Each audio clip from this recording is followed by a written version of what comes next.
ఈరోజు మేము కంతారపల్లి వడ్ల కొనుగోలు కేంద్రానికి మా బీఆర్ఎస్ పార్టీ తరఫున సుమారు రైతులతోటి 100 మంది వచ్చి విజిట్ చేసినాం. ఇంకా 20,000 బస్తాల ధాన్యం రాసులు పోసి ఉన్నది. ఇప్పటికి 2 వానలు పోయినాయి. ఆ ధాన్యంతో రాత్రే వర్షం పడి కొన్ని రాసుల్లో ధాన్యంలో నీళ్లు ఉన్నాయి. రైతులు మోసపడుతున్నారు. ఇప్పుడే తహసీల్దార్ గారు సొసైటీ సెక్రటరీ వాళ్ళందరూ వారం రోజుల్లో కూడా మొత్తం ధాన్యం లిఫ్ట్ చేస్తామని చెప్తున్నారు.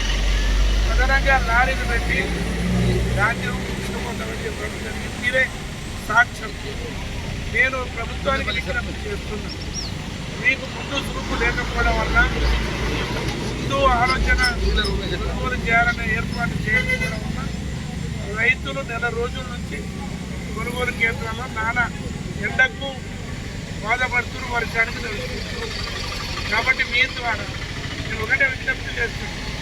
ఎన్ని బస్తాలు అవసరం ఉంటే అన్ని బస్తాలు వెంటనే కొనుగోలు కేంద్రానికి పంపిస్తాను. ఎంతమంది హమాలీలు అవసరం ఉంటే అదనంగా హమాలీలను ఏర్పాటు చేయాలి. ఈ ధాన్యం పోవడానికి వారం రోజులకు ఎన్ని లారీలు అవసరం ఉంటే రోజు 2-3 లారీలు పంపించి ఆ ధాన్యాన్ని వెంటనే లిఫ్ట్ చేయాలి. ఆ విధంగా రైతుల కష్టాలు దూరం చేయాలని నేను ప్రభుత్వానికి విజ్ఞప్తి చేస్తున్నాను. ప్రభుత్వం యొక్క అనాలోచిత చర్య, అనుభవ రాహిత్యం, ముందు చూపు లేకపోవడం వల్ల ఇవాళ లక్షల మంది రైతులు బాధపడుతున్నారు.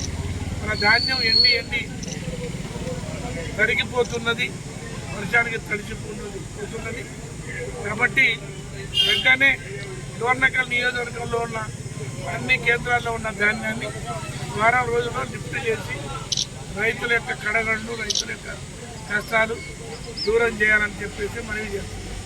ఇదే కాదు, డోర్నకల్ నియోజకవర్గంలో 1,00,000 బస్తాలు మొక్కజొన్న బస్సులు నింపి ఉన్నాయి, లిఫ్ట్ చేయడం లేదు.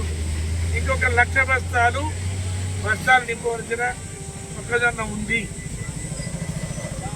బస్తాలు నింపి వారం 10 రోజులు అయింది.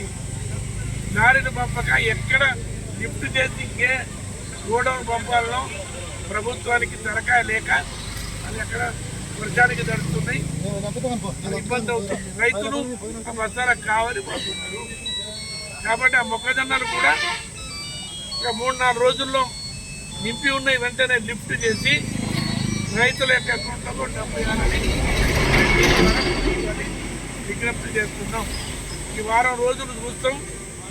లేకపోతే మళ్ళీ బీఆర్ఎస్ పార్టీ ఆ తర్వాత ఏం చర్య తీసుకోవాలో ప్రత్యక్ష చర్యకు దిగి రావాల్సి వస్తుందని నేను ప్రభుత్వాన్ని హెచ్చరిస్తున్నాను.